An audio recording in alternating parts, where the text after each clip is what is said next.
When I was a kid, there were few things in life as exciting as seeing a new arcade cabinet you had never played before. For years, there was a small arcade in my local indoor mall called Fun and Games, which always seemed to carry the latest and greatest from my favorite developers. It was here that my love for Sega was cultivated and molded into the passion it is today. Discovering games like Outrun for the first time was damn near a religious experience, and I can still recall the first time I saw many of my favorites there. The only thing that ever really competed with that feeling was seeing a sequel to a game I really enjoyed. Usually it meant improved visuals and new gameplay to learn. And that's going to be our focus for this episode. These 10 games were continuations of titles I really enjoyed. Some of them carried on the name to some great things, while others disappointed the hell out of me.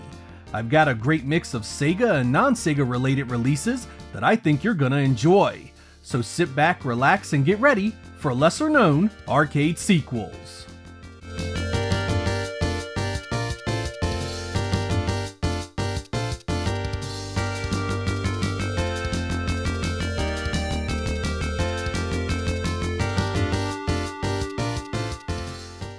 I really dug the original 1988 RoboCop arcade game. I loved the voice work and the music was dead on. It was tough but really did stay true to what you expected from a RoboCop video game. Data East got the license to do the sequel as well, and in 1991 we received RoboCop II, the arcade release. This one was a bit more cartoonish than the first and changed up some of the gameplay.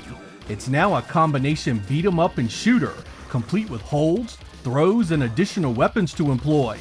It also has driving segments that put you in mind of a superscaler, and there are gallery-style shooting moments where you are looking downwards towards the back of the screen for enemies and their weapon fire. It's very loosely based on the movie, basically just keeping a few of the set pieces and the main bad guy. It brings back fan favorite Ed 209 for a battle, and makes the toxic sludge guy from the first movie into his very own segment of enemies and a boss encounter. Outside of that, RoboCop is battling the same group of street punks and robots the entire time, which isn't very long. RoboCop 2 is a short game, and can be beaten in 20 minutes or so. As popular as the first game was, I didn't see Part 2 very often back in the day. I'm not sure if it was a case the second movie not doing well financially, or if Data East just didn't have the faith to manufacture a ton of the machines. Either way, I do recommend that you try this one out if you're a fan of this type of game, or of RoboCop in general. It isn't bad, but it does lack the magic and faithfulness of the first.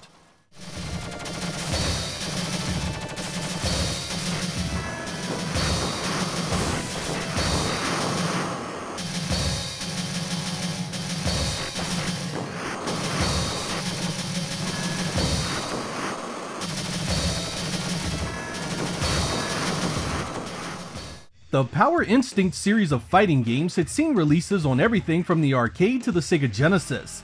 It was something of a strange title that wasn't high up on my list of fighting favorites, but that changed in 1997 with the release of Groove On Fight, an STV Titan arcade developed sequel that took the series in a very different direction, both in tone and gameplay. This relies on a tag team feature and a new 6-button interface. It's set 20 years after Power Instinct 2 and has almost an entirely new roster of fighters. You'll also notice a big change in visual style, which is far darker and more futuristic than before. The moves and combos are quite surreal and gives the game a very anime feel. I really like this, and though it won't be replacing X-Men vs Street Fighter as my go-to tag team fighter on the Saturn, it certainly had its appeal. That Saturn home port uses the 1MB RAM expansion, though it's not quite as arcade perfect in regards to animation. It's technically the fourth game in the series and was followed by a few more before Atlas laid it to rest. Should you have interest in this, the Saturn release supported 4 players via the 6-player adapter. Ready, go!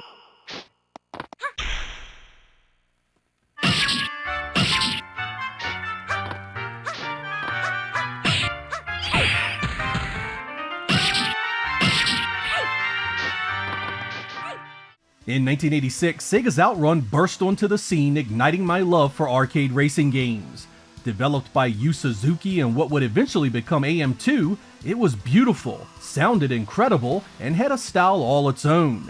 Even with as difficult as it was, I dropped a credit in each and every time I saw it to get as much practice as I could.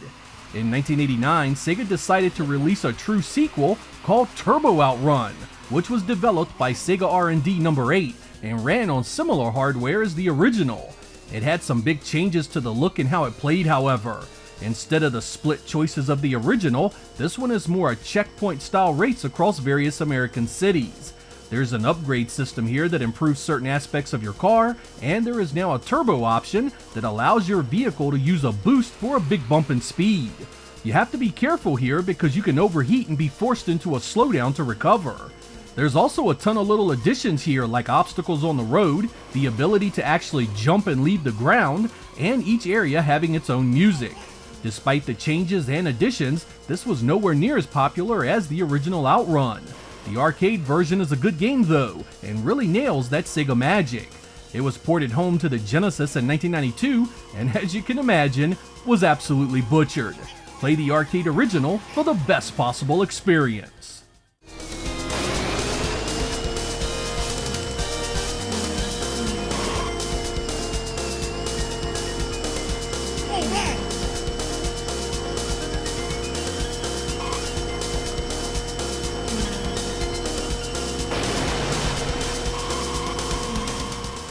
In 1987, Taito released the wonderful Roston in arcades all over the world. This tale of swords and monsters was very reminiscent of Conan the Barbarian, and I just loved those funky tunes. When the sequel rolled around in 1988, I absolutely hated it.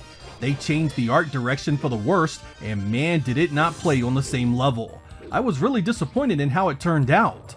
Despite that game's quality, Taito came fighting back with a sequel called Warrior Blade: Roston Saga 3, a dual-screen beat-em-up in the same vein as Sega's Golden Axe titles. I didn't actually know this existed for years, but once I finally got to play it, I was blown away. The dual-screen visuals were awesome with massive sprites and lots of on-screen action. You had different fighters to choose from with their own weapons and style. Your partner could pop off magic to help deal with your enemies, and of course there were some nasty bosses to face as well. It even supports 2-player co-op. The dual-screen cabinet is incredibly rare these days, and for the longest time, there were no home ports to speak of. It eventually did hit the PlayStation 2 via the Taito Memories 2 compilation in Japan. Outside of that, you can fire it up on MAME, where it plays fairly well. If you've never had the pleasure, be sure to add it to your to-do list. It's a great adventure that easily corrected the crap fest that was Part 2.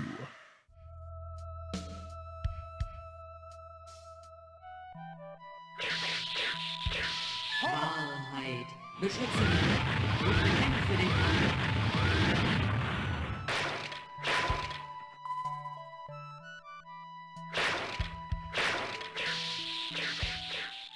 I would imagine a great many of you are familiar with the 1991 Data East arcade classic Joe and Mac. It was also known as Caveman Ninja and was ported to just about everything available at the time. It saw a related follow-up on the Super Nintendo called Congo's Caper, and a direct sequel called Joe and Mac 2: Lost in the Tropics. But what a lot of people don't know is that Data East brought out another arcade sequel in 1994 called Joe and Mac Returns. This was modeled after a game called Tumble Pop, and uses single-screen platforms that must be navigated while taking out enemies and collecting bonus items. You must use your club to stun enemies and then bag them up, and can then toss them like a projectile to take out other enemies. As enemies are defeated, you collect their loot for score. There's also a cave girl that can be rescued, who showers you with bonuses as well. This was a pretty big departure from the previous games, but it does keep with the theme fairly closely. It supports 2 players and there are boss battles to contend with. All in all, though it does change up things from the other games in the series, it isn't bad at all. It's actually another game I knew nothing about at its release though. It wouldn't be until I started messing around with MAME many years later that it dawned on me that it included a Joe and Mac I had never heard of. Don't be afraid to give it a try though, it's actually really good.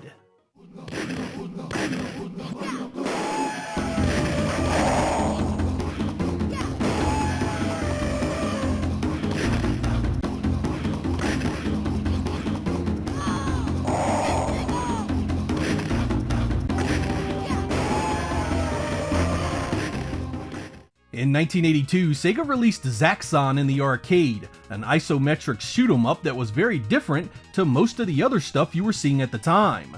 You could control both the left and right movement of your ship, as well as its up and down height. That was extremely important as the bases you were attacking had areas that needed to be adjusted to so you didn't crash while navigating them.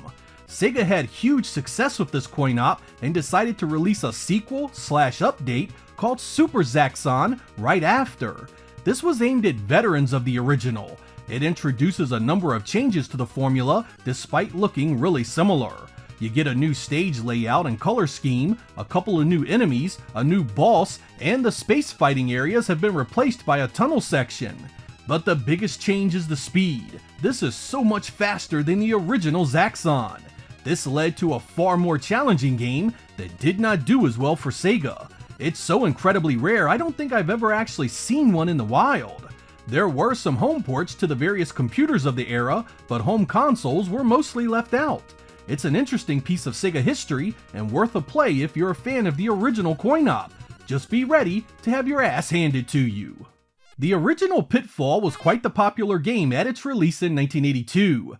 I remember most everyone that had an Atari 2600 had it, and it was also released on home computers as well. There was also a sequel that landed in 1984 for the 2600 called Pitfall II: The Lost Caverns, which added a bunch of new stuff to the previous formula. But what I want to talk about is the Sega Arcade version of that game, released the following year in 1985. Yep, Sega essentially took the ideas presented in the two 2600 originals and made their own arcade edition for the System 1 coin-op board. As you can imagine, this was a radically improved game visually over what we saw on the 2600 and its computer ports. It pretty much keeps the core idea of running screen to screen, avoiding creatures and various natural hazards. There's also lots of vertical exploration, underground lakes to swim, mine carts to ride, and many treasures that you can find. You can even ride balloons to get to higher ground. It was an impressively large upgrade that honestly was better than the original 2600 version in pretty much every way. Arcade sequels typically weren't born from console games at the time, making this a special release that stands on its own. The SG-1000 edition was based on this version.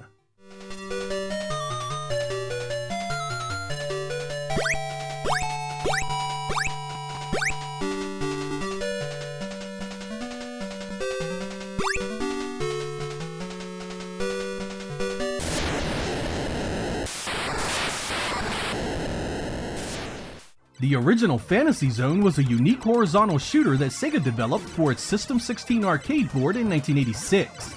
You could go left and right at will with the objective of shooting down enemy ships and bases on various alien worlds.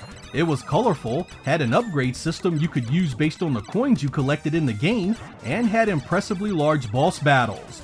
When the sequel hit in 1987, it was called Fantasy Zone 2: The Tears of Opa Opa.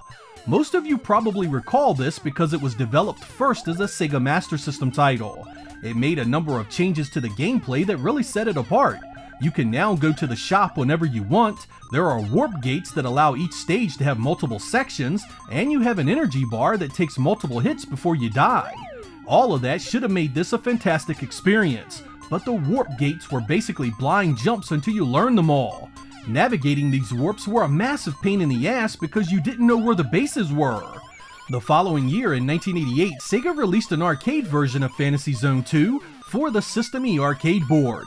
The game is largely the same as what we saw on the Master System, but Sega took away the energy bar and replaced it with a radar, so you could get around the warp zones better. This was a major improvement that really set the game apart. In case you're wondering, the radar allows you to track and locate the base locations so you know what you have destroyed and what you have left. This was such an important part of the package that even the System 16 Deluxe remake of Fantasy Zone 2 kept it in. And speaking of that version, if you want to play Part 2 the best way possible, that's the one you're looking for.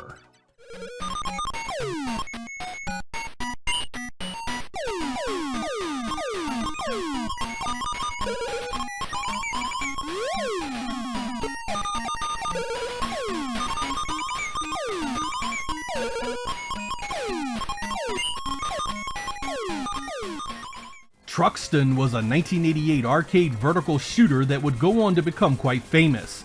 Developed by Toaplan, it saw ports to both the Genesis and PC Engine, which is where I had most of my experience with it. Shockingly, in 1992, Toaplan released a sequel in the arcade called Truxton II, which didn't get any home versions outside of the FM towns. That means many people didn't know about it, which is a real shame because this is quite the solid experience. First, you will notice that this has received a big upgrade in the visuals department. It's more colorful, it has more animation, and it has more background activity than before. The music is still great, and it has those glorious bombs that light up the screen so impressively. Toaplan did something here though that is going to make you either love or hate this game. They made it crazy hard. The stages take forever and the difficulty really is something else. Enemies and their weaponry are merciless in their pursuit of you, and if you can legitimately defeat this without save states, you are nothing short of a shoot-'em-up god. Since it showed up on so few platforms, there are still many out there that have no clue it exists or have played it, and I definitely recommend that you do, especially if you're a fan of the genre. Its Japanese title means Master King, a fitting moniker for those with the patience and skill to conquer it.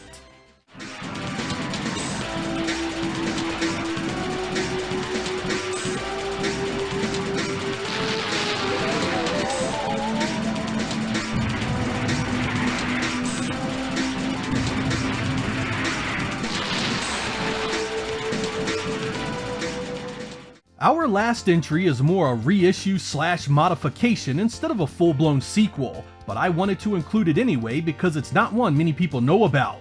In 1985, Sega released a motorcycle racer you are all familiar with. Hang On was a big step in Sega's Superscalar expansion, and it was a knockout compared to what else was on the market at the time. It proved extremely popular, so in 1987, Sega released a sequel called Super Hang On that improved the visuals and added a turbo button to give things a bit more oomph. It was incredibly challenging thanks to the hardcore time limit and lots of other riders on the track. But what I want to talk about here is the 1991 release called Limited Edition Hang On.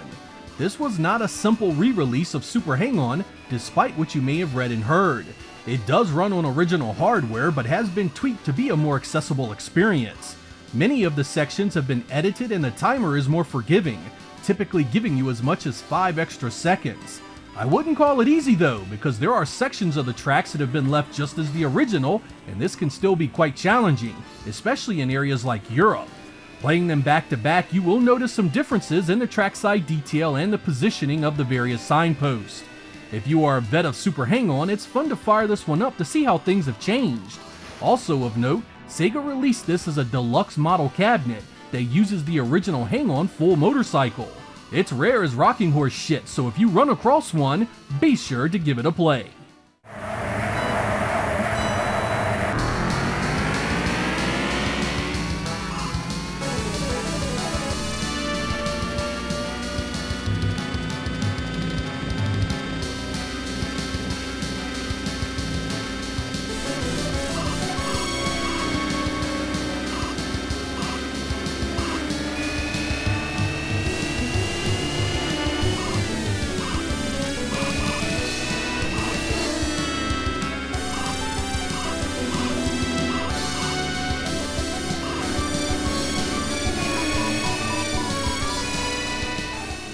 I can't stress enough how important the arcade scene was for me as a kid growing up without much money. It didn't cost a thing for me to walk around my local arcade and soak up all the sights and sounds of the attract modes playing out and the older kids playing away their credits. That desire to play on my own and experience as much as possible became the early drive for me to get a job, so I could control these things myself. These games also inspired the stuff I wanted to play at home. The reason why the Saturn is so loved by me was because many of its games were what I was playing in the arcade around the same time. It went hand in hand, and getting that arcade experience at home was something I wanted so badly. If you enjoyed the topic here of lesser known arcade sequels, you'll be happy to know that this is a 2-part series, and that part 2 will continue in the very next episode. I've rounded up 10 more sequels that may not be on your radar, so be sure to check back in a few days to see what I've got for you. I'm Sega Lord X, thank you guys for watching, and I will catch you next time.